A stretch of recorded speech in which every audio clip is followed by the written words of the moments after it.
주님과 함께하는 교회에서 보내드리는 이른 아침 햇살 받기 프로그램입니다.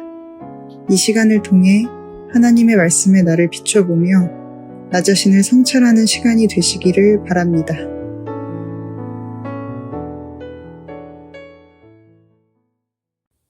안녕하세요. 주님과 함께하는 교회 장로 강은나입니다.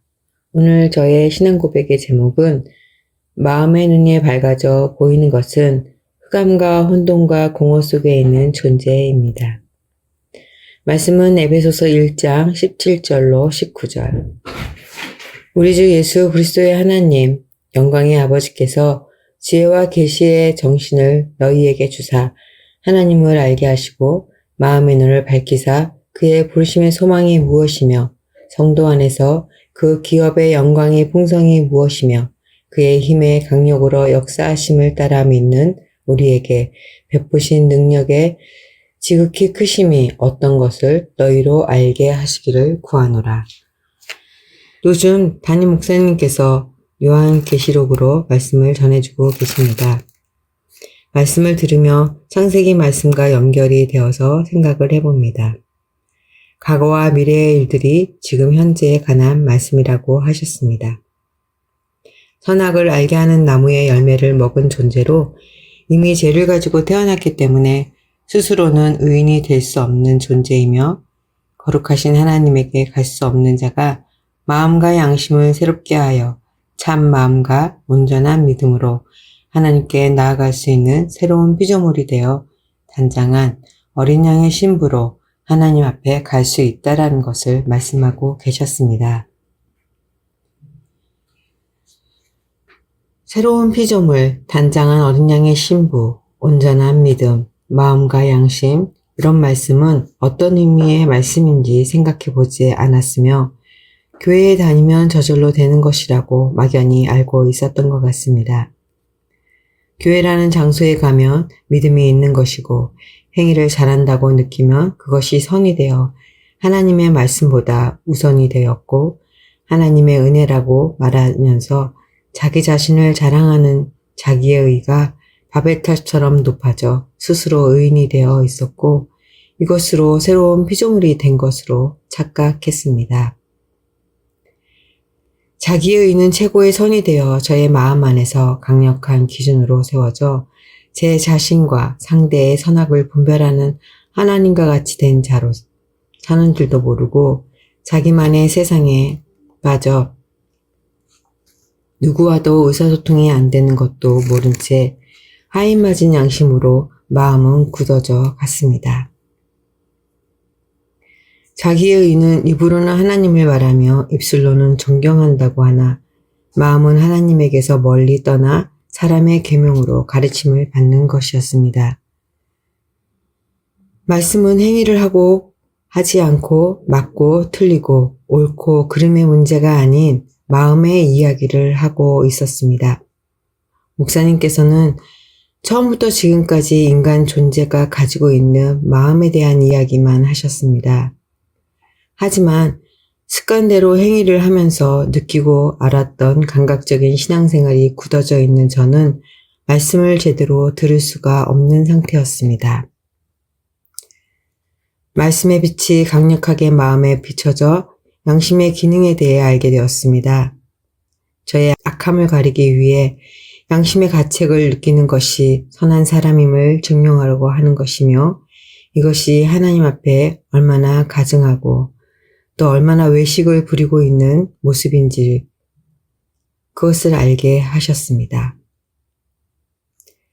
양심의 가책으로 괴로워하는 저에게 너는 그런 존재야. 그렇기 때문에 예수를 찾아야 하는 거야 하시며 긍휼히 여겨주시고 선악과를 먹은 존재의 악함에서 구원해 주시기 위해 은혜를 주고 계신다는 말씀이 제 마음 상태에 적용되어 힘이 주어지며 말씀의 역사하심을 따라 믿는 것이 무엇인지 베푸신 능력의 지극히 크심이 어떤 것인지를 알아가게 하고 계십니다. 창세기부터 요한계시록까지의 말씀은 저를 향한 하나님의 주권 아래 이루어지는 심판과 구원에 관해 기록되어 있는 말씀이라는 것이 들리기 시작합니다. 왜 구원을 받아야 하는지, 어디에서 구원되어야 하는지, 구원이 나와 무슨 상관이 있는지를 성경으로 마음을 보아야지만 답을 찾을 수 있었습니다. 마음의 땅의 주인이신 하나님의 눈으로 보여지는 나라는 존재에 대해 의문을 갖고 왜? 라는 질문을 나에게 하며 말씀을 마음에 적용시켜야 하는 것이었습니다. 성령의 감동으로 쓰여진 말씀은 오직 하나님의 영을 받은 자만이 알아들을 수 있다고 하셨습니다. 성경 말씀을 세상의 지식과 가치관으로 해석해서 하는 말씀을 들으며 듣기 좋은 말로 설득력 있게 하는 말을 듣는 것은 행위 중심으로 신앙생활을 하게 했기에 성령이 아닌 세상의 영으로 하나님을 믿는다고 말하고 있었던 것입니다. 세상의 학문으로 말씀을 아무리 논리적으로 말을 잘한다고 해도 창세기부터 요한계시록까지의 말씀이 마음에 관한 말씀이며 하나님이 창조하신 피조물로서 제 지배를 받고 있는 존재가 구원받기 위해 십자가에서 죽으시고 부활하신 예수 그리스도를 믿는 믿음에 관한 말씀이라는 것을 알게 해주지는 못했습니다. 창조주이신 하나님께서는 피조물인 저라는 존재를 알게 해주시기 위해 눈으로 보고 확인할 수 있도록 세상을 통해 여러 가지 일들로 제가 어떤 생각을 하며 어떤 감정을 느끼는지를 생각하고 상대를 향해 왜라고 말했던 것을 제 자신에게 할 수 있도록 은혜를 주셨습니다. 이렇게 저라는 존재에 대한 고민을 목사님의 설교 말씀과 상담, 바이블 크로스 아카데미에서의 수업을 통해 할 수 있도록 해주고 계십니다. 말씀으로 마음의 눈이 밝아져 보게 된 저의 마음은 빛이 비추어졌기 때문에 깨끗하고 맑고 환하게 빛이 나고 있는 것으로 착각하고 있었습니다. 눈이 밝아질수록 더 깊은 흑암과 혼돈과 공허함으로 가득 차 앞이 보이지 않는 곳이 제 마음의 세상이었습니다. 신비하게 말씀의 빛이 더 비추어질수록 깊어지는 칠흑과 같은 흑암의 세상인 마음의 땅에 있는 온갖 탐심의 족속들의 정체가 드러나 그 족속들과 싸우며 말씀의 역사로 죄를 죽일 수 있었습니다. 자기 옳다함으로 살고 있는 존재였던 제가 하나님의 은혜로 왜 죄인인지를 알아가게 되면서 죽어야만 하는 자가 예수 그리스도가 아니라 저였다는 것을 보게 됩니다. 십자가에 달려 못 박힌다는 것은 마음속 온갖 탐심의 대장인 저를 육체와 함께 못 박고 죽이는 것이었습니다. 제가 죽어야 하는 십자가에 예수님이 함께 죽으신다고 믿음을 가지고 담대히 오라고 하십니다.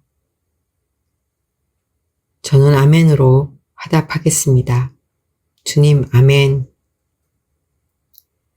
죄에서 구원해 주실 예수 그리스도의 이름을 부르며 십자가에서 예수 그리스도와 함께 죽고 새로운 피조물로 다시 창조되어 새 하늘과 새 땅에서 하나님과 함께 안식을 누리는 자라고 말씀하셨으며 이것을 이루어 주시겠다는 약속의 말씀을 저에게 주신 것입니다.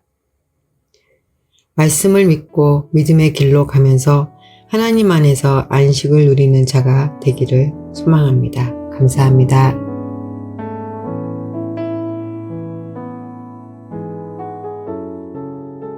지금까지 이른 아침 햇살 받기 프로그램이었습니다.